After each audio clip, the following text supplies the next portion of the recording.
Hello everyone, সবাইকে আবারও স্বাগতম জানাচ্ছি আমার নতুন একটা ছোট্ট রিলস ভিডিওতে, যেখানে আমি শেয়ার করব আজকে আফটার ক্লাস আমরা যাচ্ছিলাম ম্যাগনিতে। যে আমরা কি কি বাজার করব সেটা আসলে শেয়ার করব না, যদিও সিম্পল বাজার করব। আর আসলে দাম কীরকম আর কি কি পাওয়া যায় এই সম্পর্কে সামান্য ধারণা দিব। আমার ভিডিও দেখে অনেকেই আমার ফানি যেই কন্টেন্টগুলো আমি ক্রিয়েট করি, দেখা যাচ্ছে আমি অনেক সময় বলি যে আমরা পড়তেছি না বা অমনোযোগী।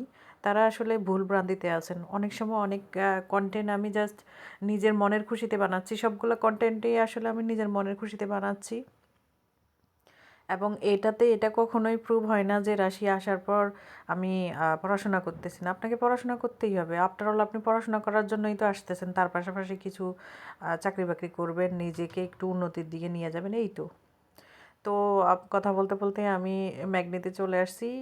এখানে বিভিন্ন রকমের কফি আছে। আমি প্রথমে গিয়েই কফি সেকশনে যাই, কারণ আমি সর্বক্ষণই কফি খাই, ব্রেড খাই, এগ মানে ডিম এগুলাই খাই।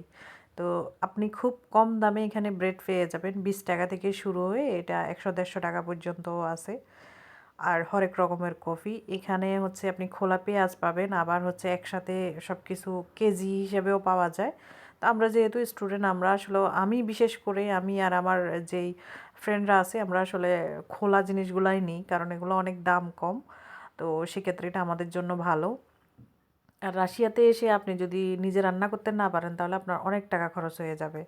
তো সেক্ষেত্রে আপনি চিন্তা করবেন, যদি রাশিয়া আসার চিন্তা করেন, আপনি অবশ্যই সামান্য কিছু রান্না করা শিখে আসবেন। এতে আপনার অনেক টাকা বেঁচে যাবে। তো আমি পুরো ম্যাগনিত হয়তো ঘুরিয়ে দেখাতে পারবো না, এখানে কিছু নার্স আছে যেগুলো দেখাচ্ছি, কারণ আমি যেই খাবারগুলো খাই আমি সেগুলাই আপনাদেরকে দেখাচ্ছি। এখানে পুরো সব রকমের ভেজিটেবল কাটা থাকে, আপনি জাস্ট শুধু গিয়ে রান্না করে ফেলবেন। আর এখানে যত স্ন্যাক্স আইটেম আছে সব পাওয়া যাবে, যদিও আমি এগুলো অ্যাভয়েড করি স্ন্যাক্স আইটেমগুলো, কারণ এগুলো আমার মনে হয় না এগুলো হালাল। তো সো দ্যাট আমি অ্যাভয়েড করি। এদিকটাতে অনেক রকমের বিস্কিট পাওয়া যায়, আপনি সুগার ছাড়াও বিস্কিট নিতে পারবেন, আবার অনেক সুগার যুক্ত বিস্কিট নিতে পারবেন। এটা আবার ডিপেন্ড করবে আপনার মোডের উপর, আপনি কোনটা খাইতে যাচ্ছেন। তো আমি যেহেতু হেলথের বিষয়ে খুব বেশি কনসাস, আমি এই ধরনের খাবার দাবার অ্যাভয়েড করি। মিষ্টি জাতীয় খাবার, ভাত জাতীয় খাবার অ্যাভয়েড করি। তবে সপ্তাহের মধ্যে 2-3 দিন খাই এরকম, আর 2 দিন বা 3 দিন এরকম খাওয়া হয়।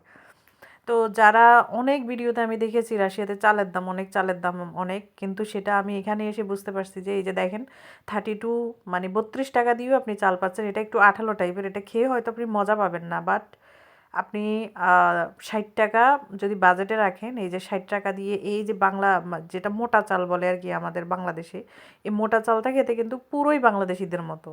তো যারা আপনাদেরকে বলে আসলে চাল নেই, তারা আসলে জানি না কেন বলে।